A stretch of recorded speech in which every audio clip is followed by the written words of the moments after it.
Hello, ladies and gentlemen. Welcome to the first episode, first installment of First and Forever with Dion the Don. My perspective of college football weekly and NFL, National Football League, insight on the Auburn Tigers and Atlanta Falcons, my two teams that I root for in college football and NFL. Um, Auburn Tigers rolling right now. 2-0, looking to go 3-0 this week against South Alabama. And of course, as we all know, the Atlanta Falcons failed to capitalize on opportunities throughout that game on Sunday against the Tampa Bay Bucks. So we're looking to rebound um, next this coming Sunday against Minnesota, Minnesota team that really did not look good for 3.5 quarters on Monday Night Football versus the Chicago Bears. The Chicago Bears looked phenomenal up until the third, end of the third, going into the fourth, where Minnesota pretty much took control of that game and on they're 1-0 going home against the Falcons on Sunday Night Football. Um, Watching the game, I thought the Minnesota Vikings didn't really provide any threat that I saw versus the Falcons on Sunday, but the resilience of JJ McCarthy, um, which I saw a lot of negative internet hoopla about JJ McCarthy. Um, he's a proven winner. People was just always dogging him from his years at Michigan, um, throwing out phrases like game manager, and people thought he didn't really have it with Harbaugh in Michigan when he was in college, and a year off with the torn ACL last year in training camp. Um, he has the intangibles to really push the Vikings to where they want to be.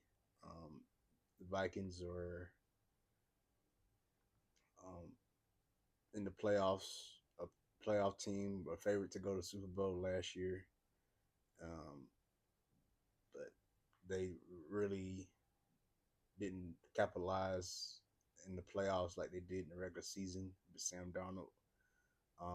Now the Vikings move on to JJ McCarthy, where I say, guys, sky's the limit. You're gonna get ups and downs with him, which you saw on Monday night. Um, Monday night was a wake up call um, to the Vikings. Like, hey, he's still a rookie, so we gotta tread lightly. We gonna get that games where he's not all up to par, but in the fourth quarter he rose up and capitalized on opportunities that the Chicago Bears defense gave to him, and the Vikings are 1-0. From the Falcons standpoint, the Falcons going into Minnesota where we don't really fare well, where Kirk Cousins, then Falcons quarterback, went back last year and got the hometown treatment, the well-deserved like applause, and everybody was happy to see Kirk back in Minnesota when the um, Vikings welcomed the Falcons back. It was like week 6 around there last year, and let's be honest, the Falcons haven't really won in Minnesota since what Michael Vick, that amazing run Michael Vick had in the playoffs or regular season that one time years ago. I think that's the last Falcons victory in Minnesota. Um, the Falcons on Sunday against the Bucks. The offense looked lethargic, lethargic, um, and the offensive line, the run block was atrocious. Couldn't run the ball. Had like 62 yards rushing the whole game. Um, Michael Penix Jr. was amazing. He showed the whole league that he's going to be a force to be reckoned with for years to come. And it's going to be amazing to see his growth week to week this season from last year when he started last 4 games of the season, 3 to 4 games of the season, and he showed maturity when his back was against the wall. The stats from Sunday: 69 rushing yards for the Falcons. That's not going to get it done. Not going to get it done from that offense, the line. But the pass block was pretty good for the most part. Pass block was pretty good, but that the penalties, the false starts, and that offensive line play is not a recipe for if you want to be a playoff team, you want to be division champs, where you're 0-1 now, lost to division foe, first game of the season. The Bucks really look good. Um, their defense started out a little shaky. Falcons scored that first drive, 3 or 4 plays in, and the Falcons fans were in tune to the game. The Mercedes-Benz Stadium was rocking. Stadium was rocking. Everybody hyped and the passion was there. And we thought this game was ours. The Falcons game was this game one was ours. And at least I thought, after that first drive, the offense will continue that momentum. But the play calling down to the second into the second quarter was pretty bad going into halftime. Zach Robinson couldn't get um, that offense momentum. That 4th-and-1 play um, out of the pistol formation was pretty bad. After the first 15 plays, Zach Robinson play caller was pretty atrocious. Um, if you look at the stats, total plays, Falcons 71, Buccaneers 56, total yards 358 to the Bucks explosive offense 260, and they both had 10 total drives. I just the play calling wasn't where it needed to be, and that's why preseason is important. That game showed preseason is very important. When you got a young team like the Atlanta Falcons, like young offense, I'm gonna touch on the defense shortly. That young offense, you have to get game reps, be in game condition. I don't know why Raheem Morris and his staff. I don't know why they like not getting reps for their players the last 2 years, this year, last year, in preseason. Uh, we started last year the opener against Steelers. Kirk Cousins didn't get reps in preseason. He looked old, slow. He wasn't really comfortable in the offense, and we also saw it firsthand in the Netflix series QB um, by Omaha Productions. Kirk Cousins was highlighted. It came out this summer, and you could see he wasn't comfortable in the offense firsthand, and he wasn't comfortable most of the season until another injury came with his shoulder injury, um, plus the top of the Achilles that leading up to his bench, him getting benched for Michael Penix Jr. So preseason is important. I hope um, with the reps the offense got and the continuity would carry in and improve to this week 2. Um, and we'll see what happens with that. The defense, Falcon defense, started out the game um, phenomenal. Falcon defense were flying around. Um, I'm really impressed with even though we got to the quarterback a few times, but we didn't really get a recorded sack. I don't believe. Um, let's see what the sacks. Let me get a. I don't think they recorded a sack, but I just feel as though the gaps were closing. Um, the pass rush was pretty. Thought they was aggressive, trying to get to Baker. Baker he can slip out. Um, if anything, he can run. I've seen him dice up Auburn, and I've seen him dice up the Falcons. So he can maneuver. He can really maneuver through a pocket.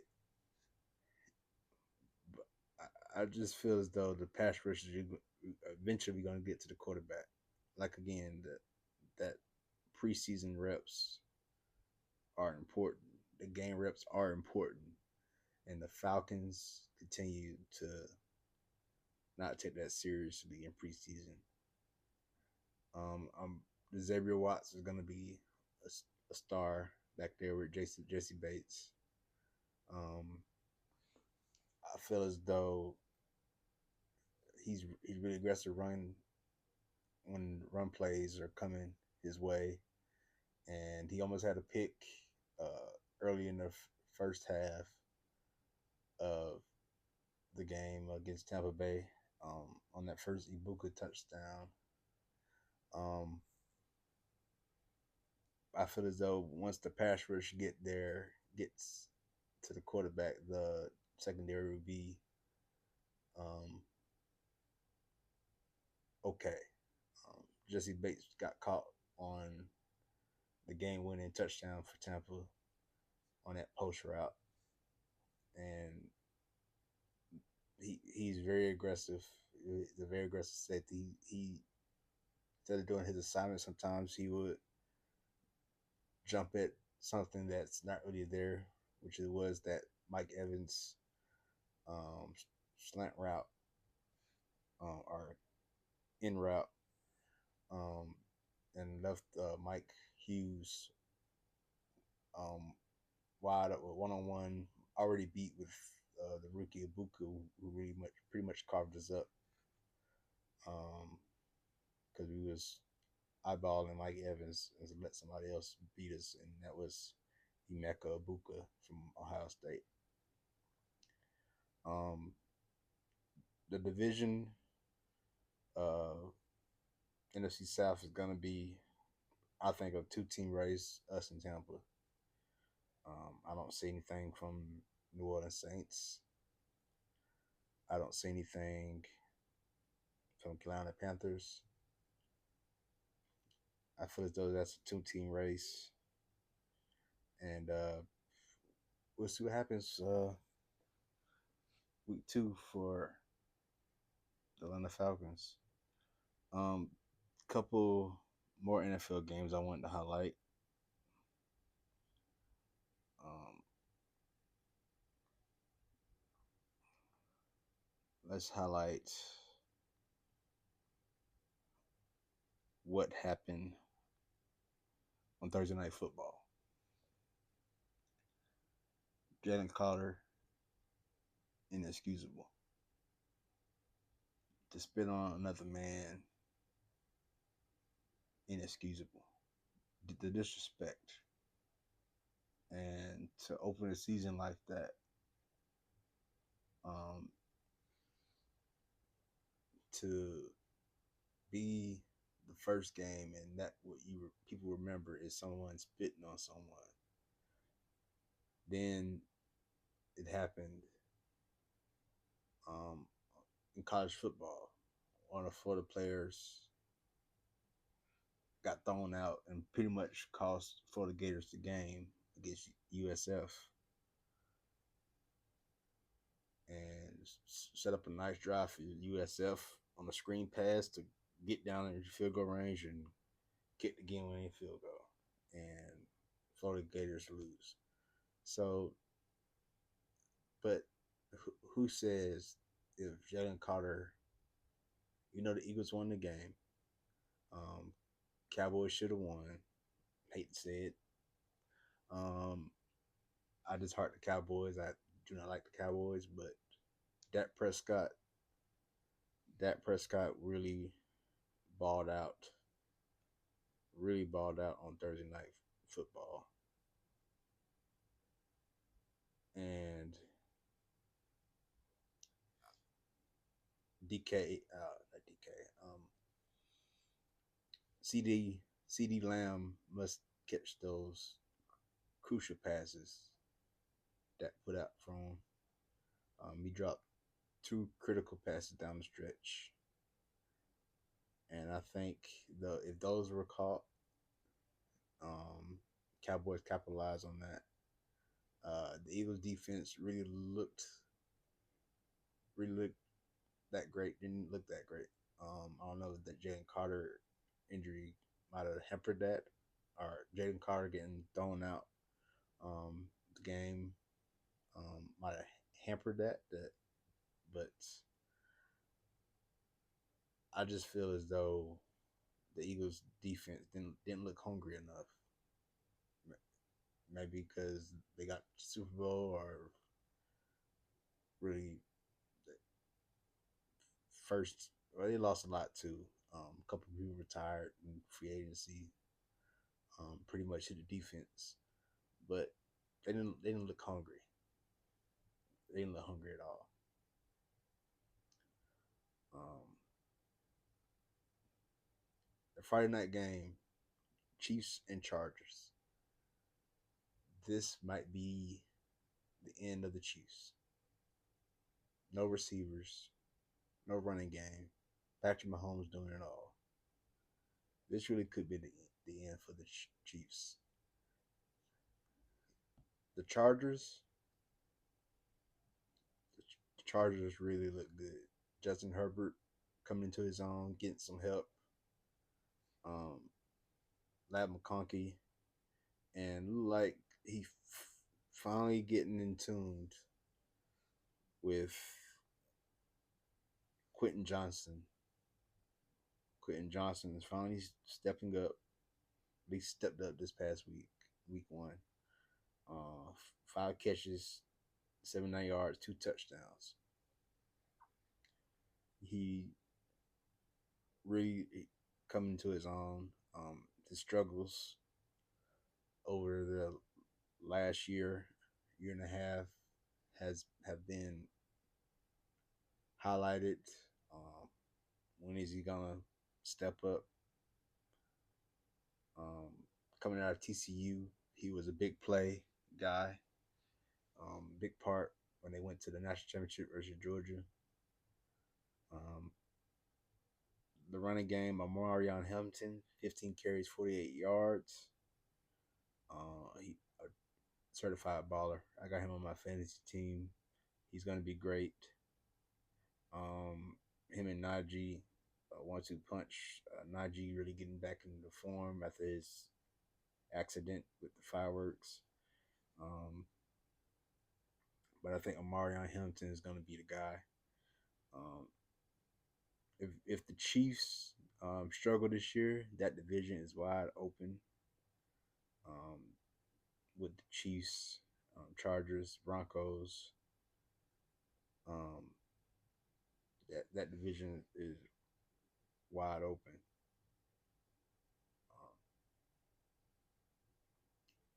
I feel as though also the Raiders in that division. Raiders also look good versus the Patriots. I feel as though if that division will come down. Oof, if I have my money and place it anywhere, I'll put it most likely on the Chargers. With Harbaugh, that defense, um, I might regret it down the road. After week one, overreaction, the Chargers will win the AFC West. AFC West. Um, just my overreaction. We will see. The, the AFC, yes, the AFC West. I'm trying to make sure that that's the right term. Yes, the AFC West. A reaction. Chargers will win that division.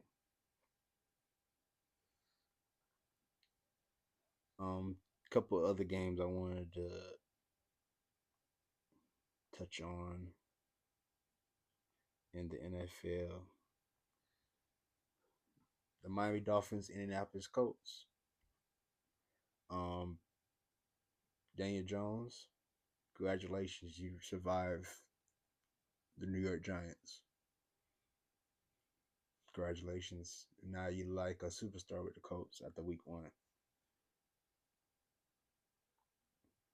The Dolphins they looked terrible. Might be the number one pick in the NFL draft. Tua looked awful. God awful. I don't know what is he seeing on the field, but he looked really, really bad. Um, Steelers Jets. Aaron Rodgers. Aaron Rodgers is back. MVP Aaron Rodgers might be back, or maybe it's just week one, and he wanted to beat the Jets. Then he might be ass next week. Who knows? Bengals Browns. Joe Burrow. What the fuck? What the fuck, Joe? The offense looked terrible. They couldn't really score points. The Browns took away Jamar Chase. The offensive line couldn't block for Aaron Rodgers. I mean for Joe Burrow.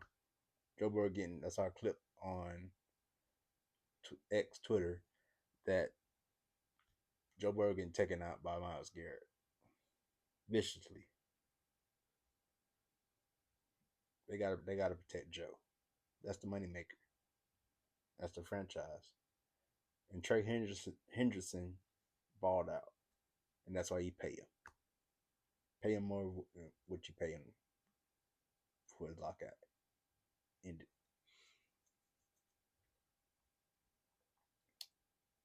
Broncos Titans. Cam Ward didn't get help. Didn't get any kind of help. Bo Nix looked terrible. He didn't play a good game. Titans could have easily won that game. I don't know if Cam Ward will continue to not get help weekly, but that's going to be bad. The Lions might be dead. The Lions might be dead. That runs the Super Bowl window. Might be closed for the Detroit Lions. The Packers look great. The Packers really look great.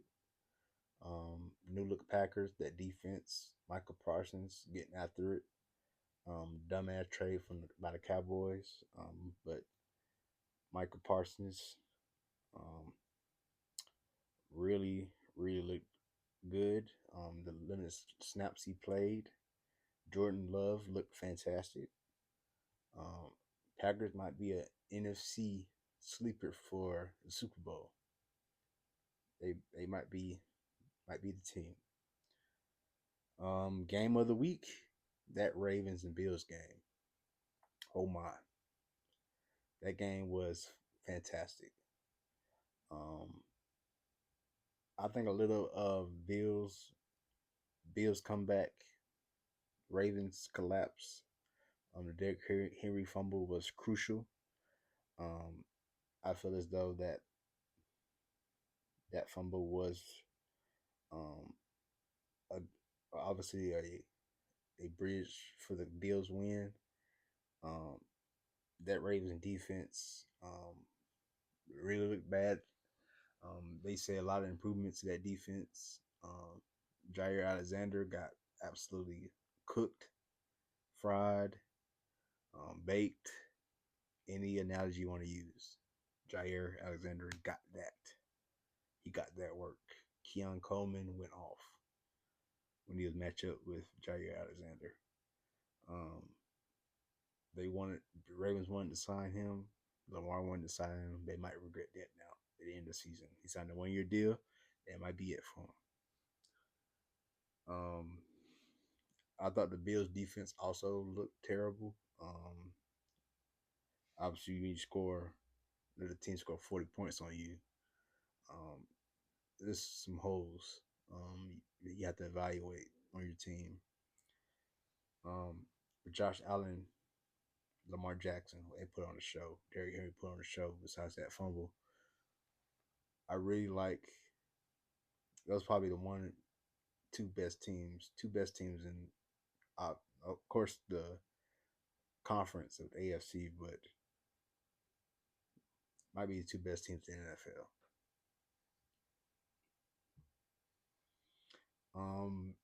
That's the wrap up for NFL week one. Touch on some college football just a little bit. Obviously, this team's 2-0 going homecoming this week. Um, early homecoming, I don't get that. It's just the third week of the season. We already having homecoming. What the hell is that about Auburn? Um,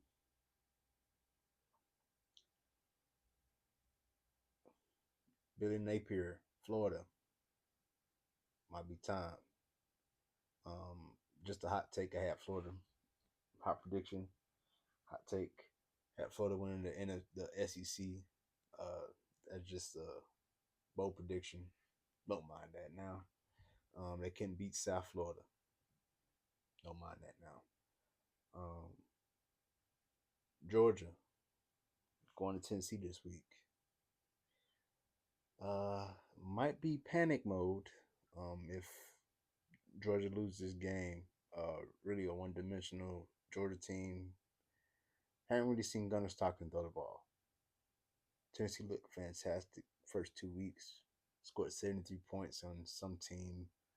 Um, Children of the North, or I don't know. Tennessee offense looks fantastic. The defense first week against Syracuse looked pretty suspect, but this week, um, Georgia Tennessee really a game to keep your eye on in the SEC. Oklahoma in a couple weeks, these Auburn Tigers will travel up to Norman to take on the Sooners. Actually next week, next Saturday. that's the game of the year for Auburn. See what Auburn is going to be. Jackson Arnold going back to Oklahoma. John Mateer led Oklahoma to a big win over Michigan this past weekend. He already in the Heisman talks with likes of uh, most likely Dante Moore of Oregon. Um, so we'll see um, what the really Auburn Tigers are in another week or so. And I feel as though that the Auburn Tigers might be for real this year. We might be we up 24 in the rankings. Um, Defense flying around, defense looking strong, pass rush led by Kendrick Falk, Jackson Arnold. If he continued to improve as a passer, um, I didn't really like him this past week against Ball State. Kind of holding on the ball too long. Um, but he's a runner. I understand that he's a kind of a run first quarterback. Um, he lit up Baylor for 200 something yards rushing. I forgot the number, but he lit up Baylor defense, pass again rushing. He's going to be, of course, a little hyped going into Oklahoma next week. Get a little tune-up game this week at home. Homecoming, as I mentioned, against South Alabama.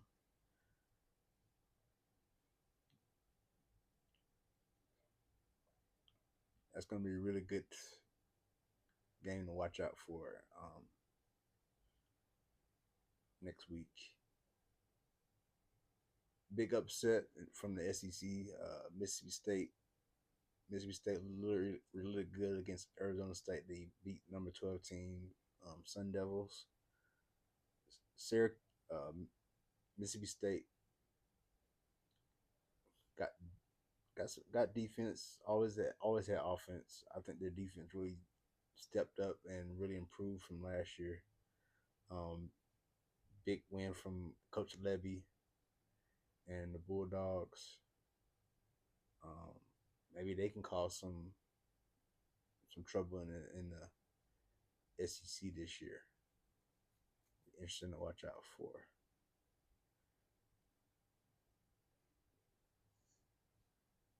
Colorado, um, Coach Prime, Deion Sanders have a new quarterback.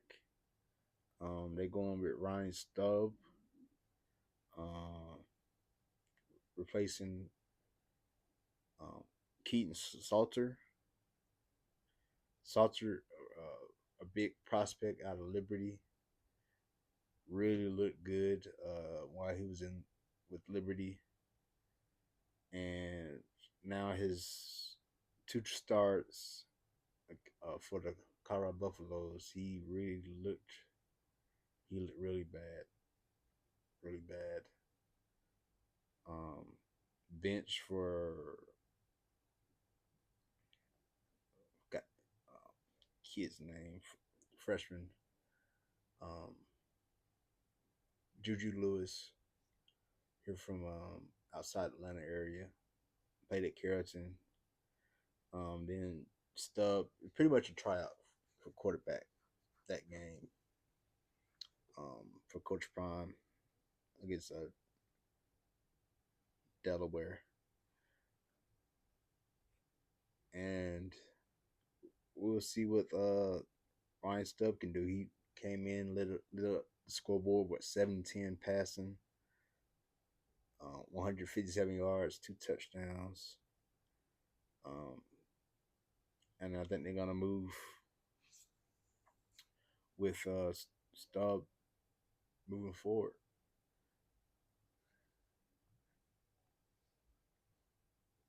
Clemson Tigers.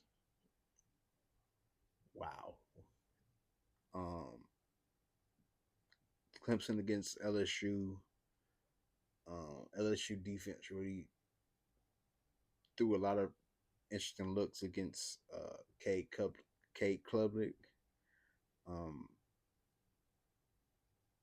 and I feel as though at the skill positions, Clemson is not really there up to par um, as they were in years past.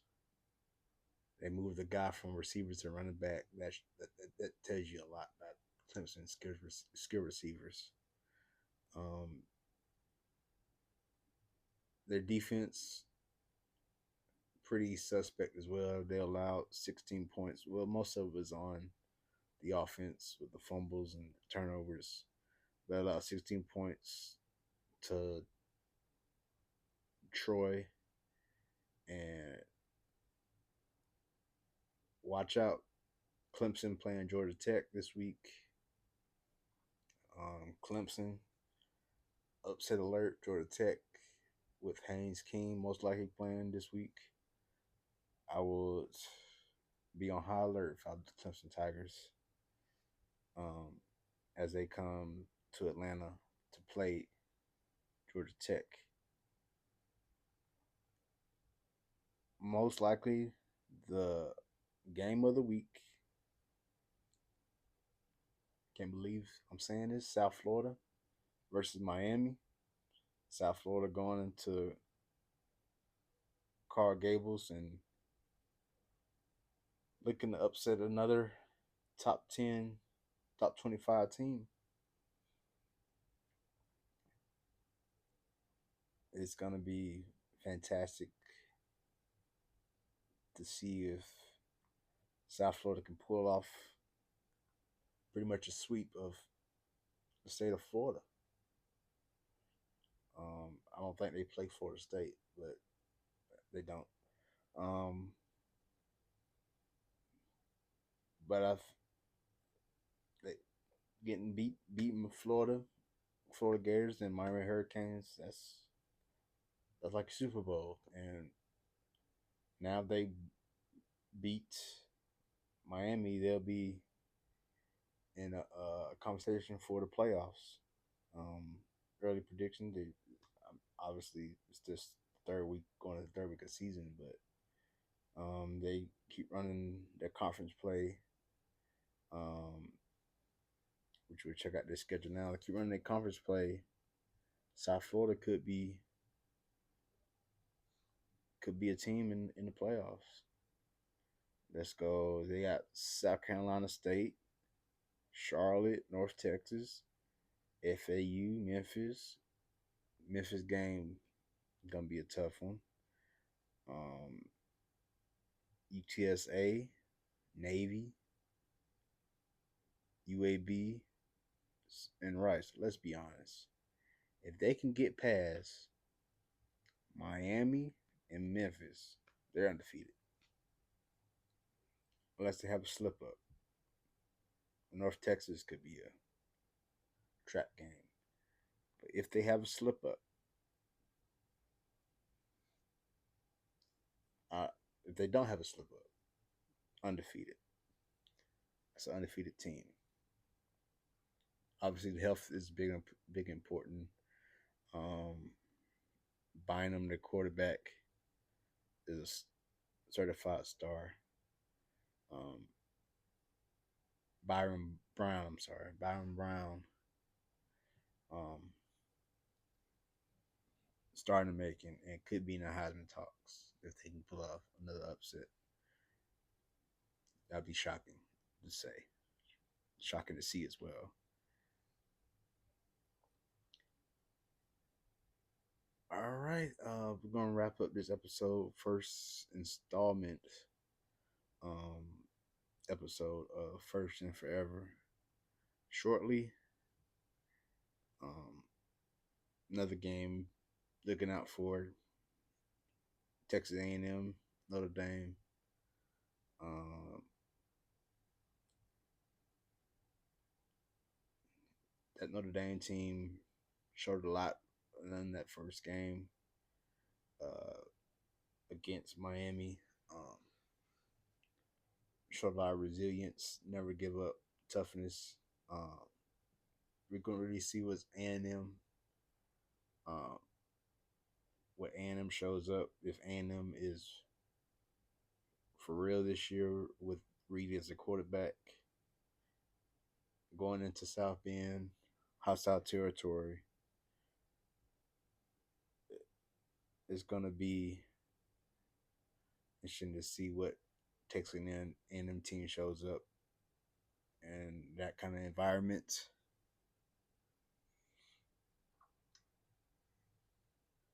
Texas, Arch Manning. After week one, everyone wanted to pretty much shit on Arch. Um, the hype was real over the offseason, SEC media days. The he was getting sworn by the press, pretty much crowning him already as the Heisman Trophy winner in the preseason. The second coming, generational talent, which I hate that term.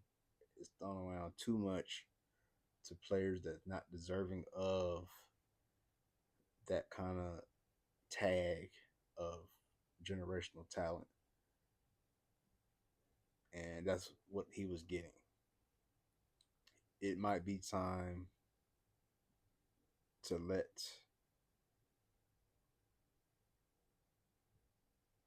the Arch Manning talk calm down for a little bit. Um, they have a crucial schedule coming up. Um, I think that Florida game is going to be crucial for Texas to win the SEC. This stretch run of Texas has Florida in the swamp, even though South Florida beat them. I think that's still a crucial game. Florida, Oklahoma, Kentucky at Kentucky. You don't know what you're gonna get from that Kentucky team. Shouldn't beat Ole Miss this past week. At Mississippi State, then you got Vanderbilt at home, then at Georgia. That stretch run of Arch Manning on the road and a neutral site game, a big game against Oklahoma, um, could be a telltale sign of what this Texas team will be. They didn't look great. Um, really didn't look great the first week, and they struggled a couple first couple drives on offense against San Jose State um, last week, and eventually pulled away from San Jose State to win 38-7. Um, I don't get the hype. Um, I think he's gonna struggle more. We're gonna see him struggle more this season. I don't think he's injured any type of way with the reports coming out that his motion and video of him wincing and all that. So I'm gonna leave this episode here with the Arch Manning hype. Is Arch Manning for real? That remains to be seen. I think he will struggle the rest of the season and eventually find his footing. But when that time comes, will the Texas Longhorns still be in the playoff hunt? We will see. Um, we will see very soon. That wrap. That's a wrap for this episode of First and Forever, episode 1. Touching on college football, NFL storylines, the wrap up of NFL college football games. Um, It's going to be a weekly thing. I am dedicated, very much so, to continue to talk about the NFL, college football. It's a good time of year. Um, so I pretty much enjoy the energy and the atmosphere of college football and the NFL games. Looking to head down to Auburn pretty soon. Catch an Auburn game. Been a few years, so obviously I'm always at the Falcons games. I was there just past Sunday, so hopefully the momentum continues. Get the Falcons back on track this Sunday in Minnesota, Sunday Night Football on NBC. And like I said, the Auburn Tigers, we'll see what we made of going into Oklahoma next week. And till then, this been the Don and First and Forever.